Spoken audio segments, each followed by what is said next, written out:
یوې خواښې چې د خپل زومګي سره یې ناروا تعلق او غلط کارونه به ورسره کول. هغه زومګي چې د خپلې خواښې نه یې ناروا کار غلط کار ویډیوګانې هم جوړې کړې دي او دغه ویډیوګانې اوس په انټرنیټ باندې خپرې شوې دي.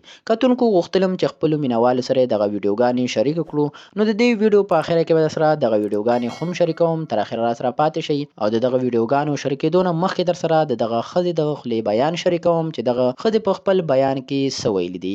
کتونکو دغه ښځې په خپل بیان کې ویلي دي چې زما خاوند مړ دی او زما چې دغه یو لور وه، ما د خپلې لور دپاره دغه رشته وکتله او دغه مې زومګی شو او لور مې والله ورکړله. دغه ښځې داسې وویل چې زما د لور د واده 4 کاله شوي ول چې ما کره مې زومګی کله هم رالی، نو ماته به دغه خبره کوله چې ستا لور ما نه خوشحالوي او ما سره کوروالی نه کوي او ما سره په کور کې جنګ جګړې کوي. نو دغه خواښې داسې وویل چې ما مې خپل زومګی په خپل جال کې راګیر کړو او د مینې محبت خبرې مې ورسره سټارټ کړلې او ما ورسره یارانه واچوله چې کله به هم زما زومګی زما کور ته راغلی نو ما به ورسره دغه ناروا او غلط کارونه کول او ما به ترې هم خپل حاجتې پوره کولې او هغه زومګي له به مې هم مزې ورکولې. دغه ویډیوګانې چې زومګي ما نه پټې کړې دي او اوس یې په انټرنیټ باندې خپرې کړې دي. کتونکو دغه ښځې چې د خپل هوس او شوق پوره کېدو دپاره یې د لور زندګي تباه کړله، په کار خو دې له دا وه چې خپل زومګی پوه کړی او د هغه لور کور یې ساتلی و. نو دغه ښځې چې د خپل ارمانونو پوره کېدو دپاره یې د خپلې لور زندګي تباه کړله